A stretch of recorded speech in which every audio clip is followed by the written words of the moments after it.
إرغاما لمن جحد بي وكفر، ونشهد أن سيدنا ومولانا محمدا عبده ورسوله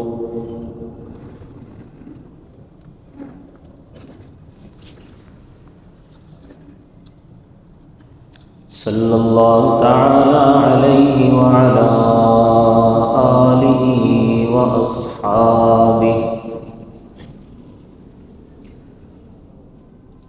الذين هم خلاصة العرب العرباء وخير الخلائق بعد الأنبياء،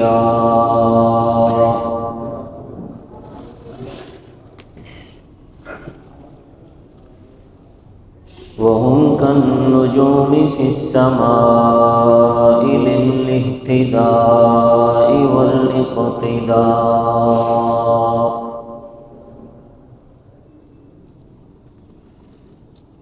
وهم مفاتيح الرحمة ومصابيح الغرر. أعوذ بالله من الشيطان الرجيم. بسم الله الرحمن الرحيم.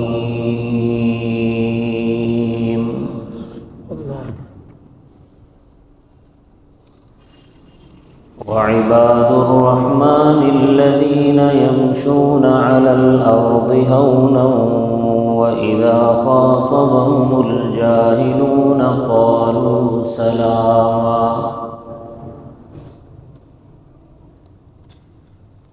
والذين يبيتون لربهم سجدا وقياما، والذين يقولون ربنا اصرف عنا عذاب جهنم إن عذابها كان غراما. صدق الله العظيم.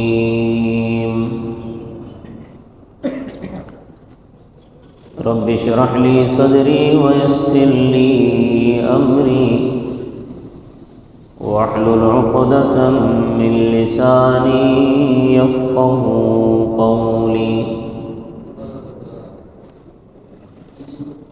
رب زدني علما، رب زدني علما، رب زدني علما. سبحانك لا علم لنا إلا ما علمتنا إنك أنت العليم الحكيم.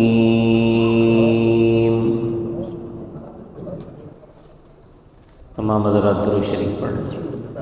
اللهم صل على محمد وعلى آل محمد كما صليت على إبراهيم وعلى آل إبراهيم إنك حميد مجيد.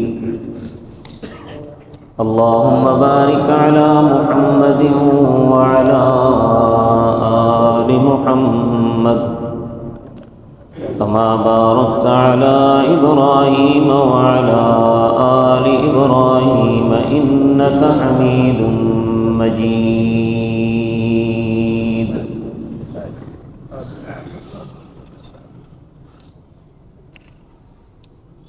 معزز سامعین گرامی قدر،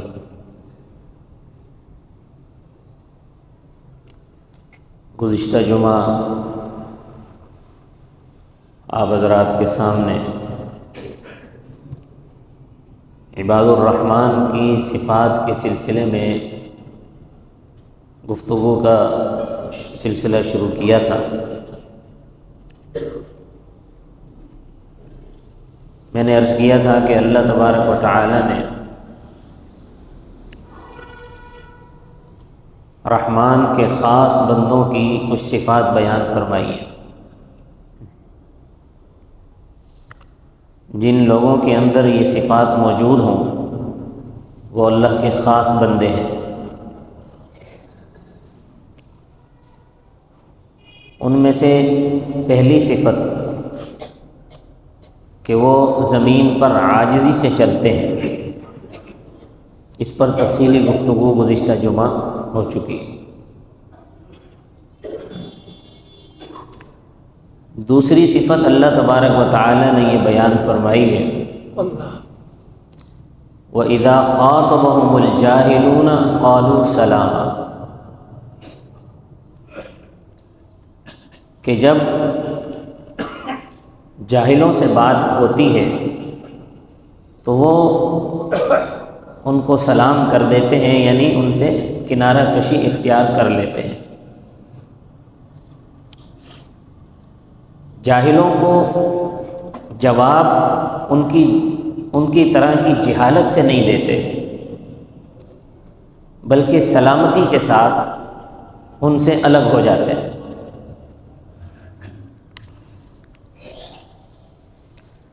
دنیا میں عام طور پر جاہل 4 قسم کے ہوتے ہیں۔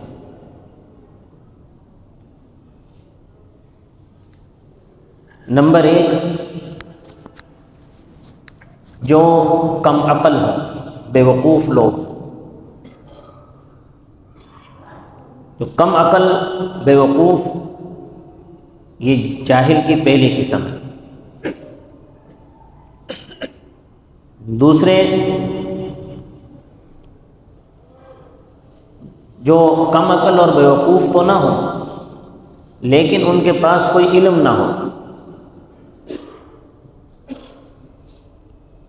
کسی بھی طرح کا کوئی علم ان کے پاس نہ ہو، وہ بھی جاہل کہلاتے ہیں۔ تیسری قسم کے وہ لوگ ہیں کہ جن کے پاس علم تو ہو مگر وہ اپنی باتوں میں جہالت کا مظاہرہ کریں، بات کریں تو جہالت سے کریں۔ یہ جہالت والی باتیں کریں یا جہالت والا انداز اختیار کریں۔ اب دیکھیں، ان کے پاس علم تو ہے لیکن علم ہوتے ہوئے بھی جاہل ہے، کیونکہ یا تو بات جہالت والی کر رہے ہیں یا انداز جہالت والا اختیار کر رہے ہیں۔ اور چوتھے وہ لوگ ہیں کہ جو علم ہونے کے باوجود صحیح بات کی مخالفت کریں۔ مثال کے طور پر شریعت کا علم ہے لیکن شریعت ہی کی مخالفت کر رہے ہیں، تو یہ بھی ایک طرح سے جاہل ہے۔ تو یہ 4 قسم کے جاہل ہوتے ہیں۔ تو ان چاروں قسموں کے جو جاہل ہیں، ان سے جب بات ہو تو اگر آپ ان کو دلائل دیں گے تو ان کو دلائل سمجھ میں نہیں آئیں گے۔ آپ ان سے عقل کی بات کریں گے، ان کو عقل کی بات سمجھ میں نہیں آئے گی۔ تو اس لیے اللہ تبارک و تعالی نے ان لوگوں کو اپنے خاص بندے فرمایا ہے کہ جو اس قسم کے جہلاء سے جب بات کریں تو سلامتی کے ساتھ ان کو سلام کر کے ان سے علیحدگی اختیار کریں۔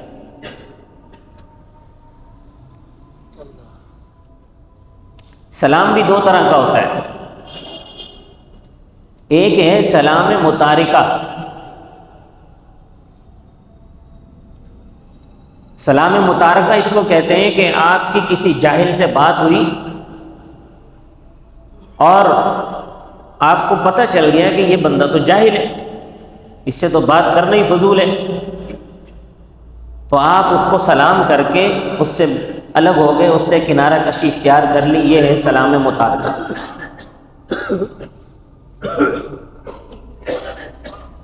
ایک ہے سلام تحیہ۔ سلام تحیہ یہ ہے کہ آپ کو پتہ چلا کہ یہ جاہل ہے، اس کو بات سمجھ میں نہیں آ رہی، وہ آپ سے غصہ کر رہا ہے لیکن آپ اس کو نرمی سے اپنی بات سمجھانا چاہ رہے ہیں، یہ سلام تحیہ ہے کہ آپ اس کی بات کا جواب جہالت سے نہیں دے رہے، بلکہ آپ اس کو نرمی سے سمجھانے کی کوشش کر رہے ہیں تاکہ میری بات اس کو سمجھ میں آ جائے۔ یہ سلام تحیہ ہے۔ قرآن میں ان دونوں کا حکم دیا گیا ہے کہ دونوں طریقے اختیار کیے جا سکتے ہیں۔ حضور اکرم صلی اللہ علیہ وسلم کا عمل اس بات پر شاہد ہے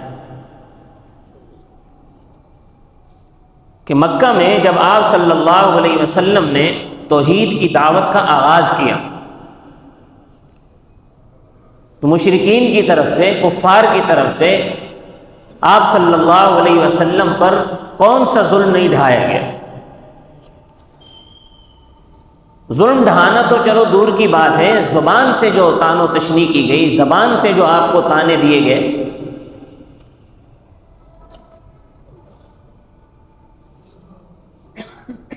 لیکن آپ صلی اللہ علیہ وسلم کو اللہ کی طرف سے حکم کیا ہوا؟ وَإِذَا سَمِعُوا اللَّغْوَ أَعْرَضُوا عَنْهُ، کہ جب وہ کوئی بیہودہ بات سنتے ہیں تو اعرضوا عنہ، اس سے کنارہ کشی اختیار کر لیتے ہیں۔ وقالوا لنا اعمالنا ولکم اعمالکم، اور ان سے کہتے ہیں کہ تمہارے اعمال تمہارے ہیں اور ہمارے اعمال ہمارے ہیں۔ سلام علیکم، تم پر سلامتی ہو۔ لا نبتغی الجاہلین، ہم جاہلوں کے منہ ہی نہیں لگنا چاہتے۔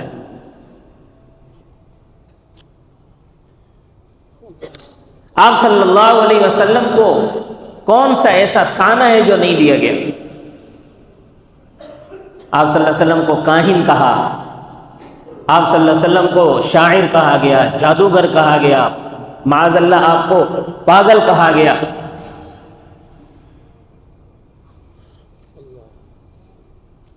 کبھی آپ کو جادو کے زیر اثر کہا گیا، لیکن آپ صلی اللہ علیہ وسلم کو حکم کیا تھا؟ خذ العفو وامر بالعرف، خذ العفو، کہ آپ ان کے ساتھ نرمی کے ساتھ معاملہ کریں، وامر بالمعروف، اور نیکی کا حکم کرتے رہیں، واعرض عن الجاہلین، اور جاہلوں سے کنارہ کشی بھی اختیار کیے رہیں۔ یہ سلام تحیہ ہے کہ آپ ان کی جہالت کی پرواہ نہ کریں، یہ اپنے دماغ کے مطابق، اپنے علم کے مطابق یہ جواب دیں گے۔ آپ ان کی جہالت کی پرواہ نہ کریں، بلکہ آپ نرمی کے ساتھ نیکی کا حکم کرتے رہیے اور جاہلوں سے اعراض کرتے رہیے۔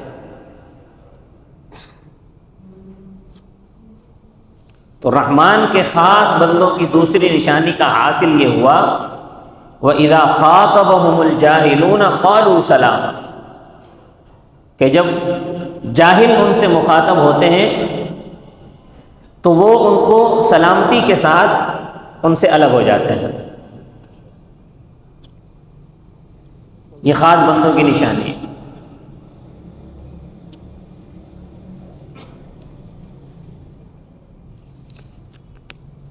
اس کے بعد تیسری نشانی، یہ بات تو سمجھ میں آ گئی نا کہ جہلا سے کیسے جہلا آج کل مارکیٹ میں بہت ہیں، نظر آتے رہتے ہیں، ملتے واسطہ بھی پڑتا رہتا ہے۔ پڑھے لکھے جاہل،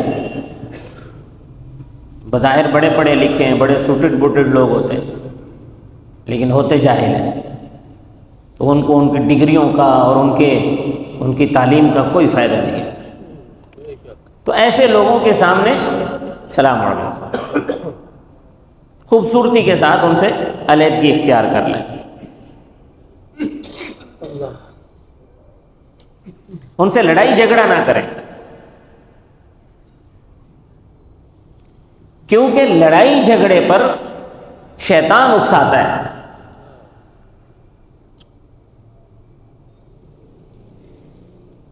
آپ سے کوئی جہالت کی بات کر رہا ہے تو شیطان آپ کو اس کے خلاف غصہ دلائے گا، آپ کو اکسائے گا۔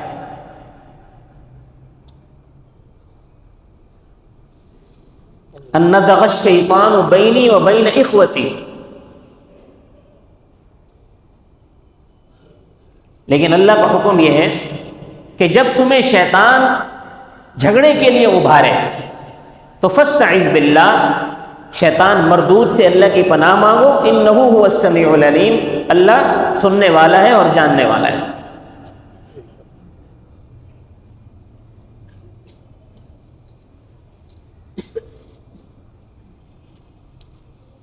تو لہذا رحمان کے خاص بندوں کی تیسری نشانی یہ ہوئی کہ اگر جاہلوں سے بات ہو جائے اور آپ کو پتہ چل جائے کہ یہ جاہل ہے تو اس سے بڑی نرمی کے ساتھ علیحدہ ہو جائیں، اور اگر شیطان جھگڑے کے لیے ابھارے تو اس شیطان مردود سے اللہ کی پناہ مانگے اور اس سے الگ ہو جائے۔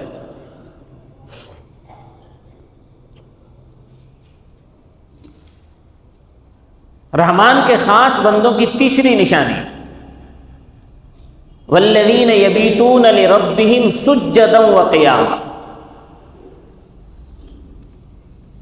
کہ جو راتوں میں اپنی جو راتیں ہیں وہ اپنے رب کے لیے سجدے اور قیام میں گزارتے ہیں۔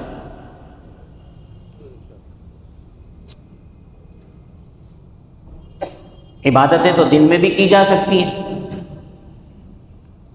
لیکن اللہ تبارک و تعالی نے رات کی عبادت کو کیوں اس کو خاص طور پہ ذکر فرمایا ہے کہ جو رات کو اپنے رب کے لیے سجدے اور قیام میں گزارتے ہیں، یہ اللہ کے خاص بندے ہیں۔ اللہ تبارک و تعالی نے رات کی عبادت کا ذکر خصوصی طور پر 4 وجوہات کی بنا پر فرمایا ہے۔ اس کا خصوصی ذکر کرنے کی 4 وجوہات ہیں۔ پہلی وجہ یہ ہے کہ انسان کے لیے خصوصاً سردیوں کی رات میں نرم اور گرم بستر سے نکل کر اللہ کی عبادت کرنا یہ ذرا مشکل کام ہے۔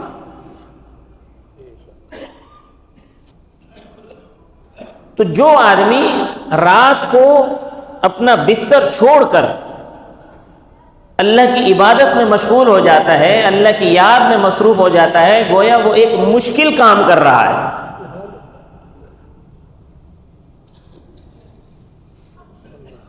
کتنا مشکل کام ہے یہ میں آگے رات کی عبادات کے فوائد میں بتاؤں گا، لیکن ابھی بھی بتا دیتا ہوں۔ اتنا مشکل کام ہے کہ حضور اکرم صلی اللہ علیہ وسلم نے ارشاد فرمایا کہ قیامت کے دن ایک فرشتہ اعلان کرے گا کہ وہ کون لوگ ہیں جو راتوں کو اپنے بستر چھوڑ کر اللہ کی عبادت کیا کرتے تھے، وہ کھڑے ہو جائیں۔ تو اربوں خربوں لوگوں کے اس مجمع میں تھوڑے سے لوگ کھڑے ہو جائیں گے۔ اتنے مشکل عبادت ہے، وہ تھوڑے سے لوگ ہوں گے۔ تو اس رات کی عبادت کو خاص طور پر ذکر کرنے کی پہلی وجہ یہ ہے کہ رات کی عبادت مشکل عبادت ہے۔ دوسری وجہ یہ ہے کہ رات کی جو عبادت ہے یہ ریاکاری سے پاک ہے۔ رات میں کوئی دیکھنے والا نہیں ہوتا، اس لیے آدمی جب تنہائی میں عبادت کر رہا ہوتا ہے تو اللہ کی طرف وہ خصوصی طور پہ متوجہ ہوتا ہے۔ دل میں یہ خیال نہیں ہوتا کہ لوگ دیکھیں گے بولیں گے کتنا عبادت گزار آدمی ہے، یہ آتا ہی نہیں ہے کیونکہ دیکھنے والا ہی کوئی نہیں ہے۔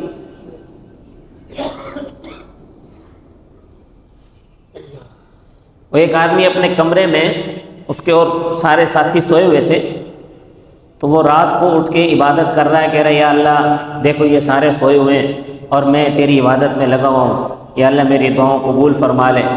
اتنے میں ایک بندے کو جاگ آئی، اس نے بولا تو اپنی عبادت کر، ہماری شکایتیں کیوں لگا رہا ہے؟ تمہاری شکایتیں تو نہیں لگا، تو اپنی عبادت کر۔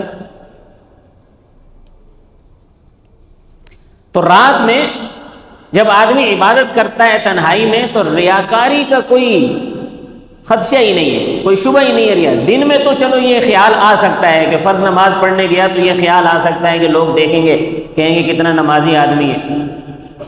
دن میں اگر کوئی نوافل پڑھے تو اس کے دل میں شیطان یہ ڈال سکتا ہے کہ لوگ کہیں گے دیکھو یار کتنا نمازی آدمی ہے، نوافل پڑھتا ہے.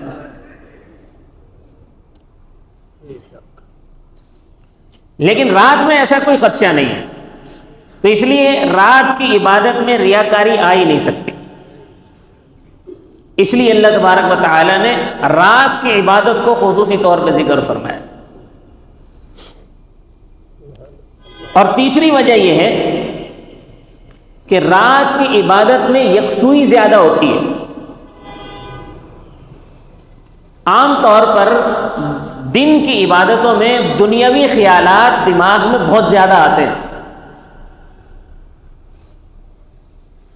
کبھی کیا خیال، کبھی کیا خیال، کبھی کاروبار کا خیال، کبھی گھر کا خیال، کبھی دوستوں کا خیال، کبھی کسی چیز کا خیال.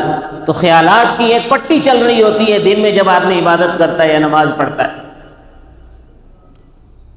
لیکن رات کو جب وہ سو کر اٹھتا ہے تو اس کا دماغ بالکل فریش ہوتا ہے، دماغ خیالات سے بالکل پاک ہوتا ہے. تو اس لیے جب وہ اس عالم میں نماز پڑھنا شروع کرتا ہے یا عبادت کرنا شروع کرتا ہے تو عبادت کے اندر یکسوئی زیادہ ہوتی ہے. اور چوتھی وجہ یہ ہے کہ رات میں اللہ تبارک و تعالیٰ کی رحمت زیادہ متوجہ ہوتی ہے.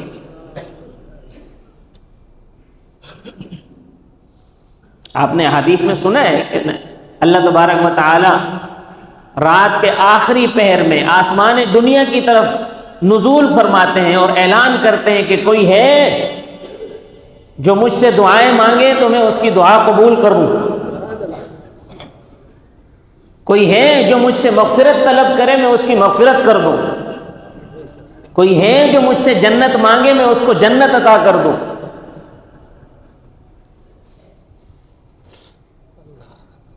چوتھی وجہ یہ ہے کہ رات کی عبادت میں اللہ کی رحمت زیادہ متوجہ ہوتی ہے. تو ان چار وجوہات کی بنا پر اللہ تبارک و تعالی نے رات کی عبادت کا خصوصی طور پر ذکر فرمایا.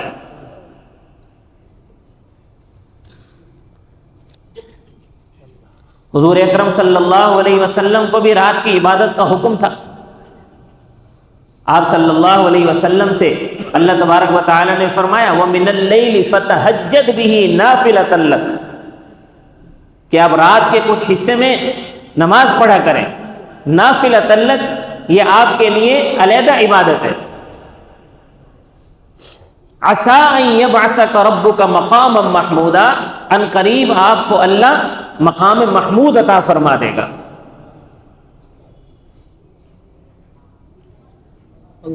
سورۃ المزمل میں فرمایا یا ایھا المزمل اے چادر اوڑھنے والے قم اللیل الا قلیلا رات کے تھوڑے سے حصے کو چھوڑ کر رات میں قیام کیا کرو.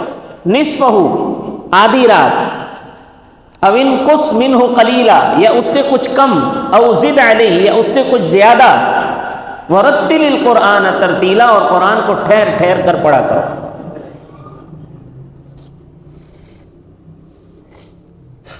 نبی اکرم صلی اللہ علیہ وسلم نے پوری زندگی تہجد کا اہتمام کیا. آپ کی تہجد کبھی نہیں چھوٹی، کبھی قضا نہیں. ساری زندگی آپ نے رات کی عبادت کی. اور آپ صلی اللہ علیہ وسلم کو دیکھ کر صحابہ کرام بھی رات کی عبادت کیا کرتے تھے. صحابہ کرام کی رات کی عبادت کا ذکر بھی قرآن کریم میں اللہ نے فرمایا ان ربک یعلم بے شک آپ کا رب جانتا ہے انک تقوم ادنی من ثلثی اللیل کہ آپ رات کے دو تہائی حصے کے قریب کھڑے ہوتے ہیں. ونصفہ یا آدھی رات کے قریب، وثلثہ یا تہائی رات کے قریب آپ کھڑے ہوتے ہیں. وَطَائِفَةٌ مِّنَ الَّذِينَ مَعَكَ اور وہ لوگ جو آپ کے ساتھ ہیں وہ بھی رات کو عبادت کے لیے کھڑے ہوتے ہیں. صحابہ کی رات کی عبادت کی گواہی اللہ تبارک و تعالی نے دی ہے کہ یہ لوگ بھی رات کو کھڑے ہوتے ہیں اور اللہ کو معلوم ہے. اللہ فرما رہے ہیں کہ ان ربک یعلم اللہ کو معلوم ہے. آپ کے رب کو معلوم ہے کہ آپ بھی کھڑے ہوتے ہیں اور جو یہ آپ کے ساتھی ہیں یہ بھی کھڑے ہوتے ہیں.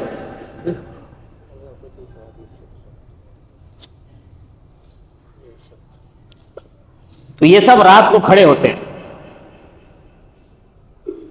اور اللہ تبارک و تعالی نے نیک لوگوں کے لیے جب انعامات کا ذکر فرمایا ہے تو اس میں بھی خصوصی طور پر رات کی عبادت کو اللہ نے ذکر فرمایا. فرمایا ان المتقین فی جنات و عیون، کہ بے شک تقوی والے لوگ، اللہ سے ڈرنے والے لوگ باغات میں ہوں گے اور چشموں میں ہوں گے. آخذین ما آتاہم ربہم، وہ اپنے رب سے وہ لے رہے ہوں گے جو وہ دے رہا ہوگا ان کو. انہم کانوا قبل ذلک محسنین، کہ وہ اس سے پہلے نیک لوگ تھے. کانوا قلیلا من اللیل ما یہجعون وبالاسحار هم یستغفرون. کانوا قلیلا من اللیل ما یہجعون، کہ یہ رات کو تھوڑا سا حصہ سوتے تھے، نہیں رات کو اللہ کی عبادت میں رات گزارا کرتے تھے. وبالاسحار هم یستغفرون، اور رات گزرنے کے بعد سحری کے وقت استغفار کیا کرتے تھے. یعنی رات کے آخری پہر میں استغفار کیا کرتے تھے.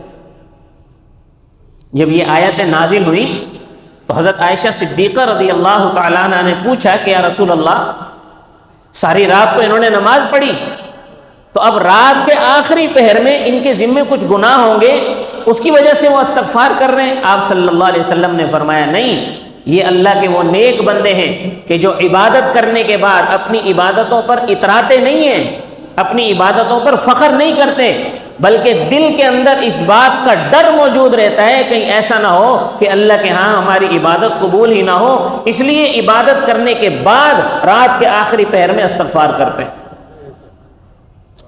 کہ اگر عبادت میں کوئی کمی کوتاہی رہ گئی ہے تو اللہ اسے معاف کر دے.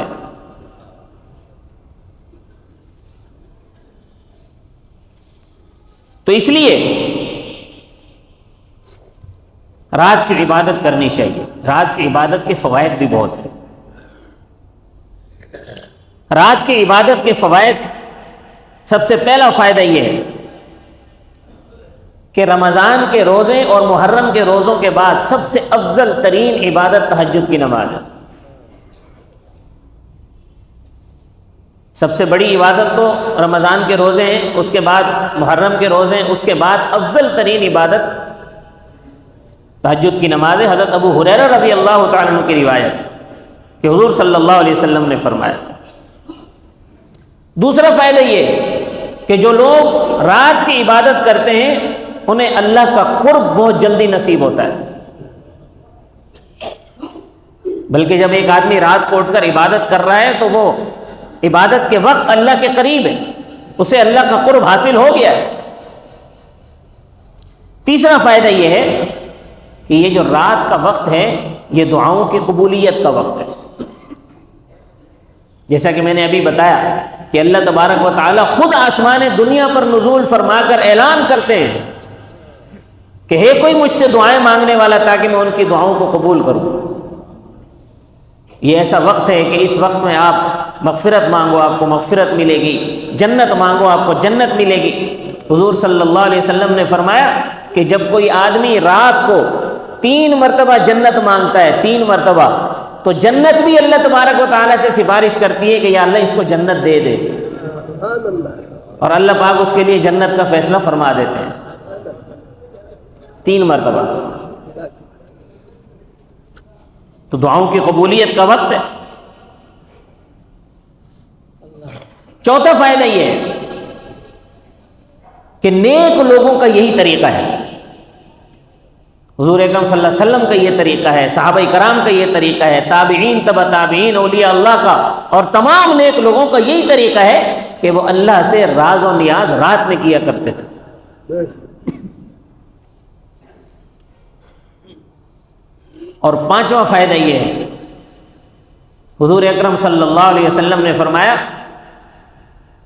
کہ جب میدان محشر لگا ہوا ہوگا، حضرت آدم علیہ السلام سے لے کر قیامت تک کے سارے لوگ جمع ہوں گے، اس وقت فرشتہ اعلان کرے گا کہ جو لوگ راتوں کو عبادت کیا کرتے تھے وہ کھڑے ہو جائیں۔ تو حضور صلی اللہ علیہ وسلم نے فرمایا کہ تھوڑے سے لوگ کھڑے ہو جائیں گے، اللہ فرمائیں گے ان سب کو جنت میں داخل کر دو، اس کے بعد حساب و کتاب شروع ہو جائے گا۔ یعنی انہیں جو رات کو اللہ کی عبادت کیا کرتے ہیں انہیں بغیر حساب کتاب کے جنت میں داخلہ مل جائے گا، حساب کتاب ہوگا ہی نہیں، اس کے بعد حساب و کتاب شروع ہو جائے گا۔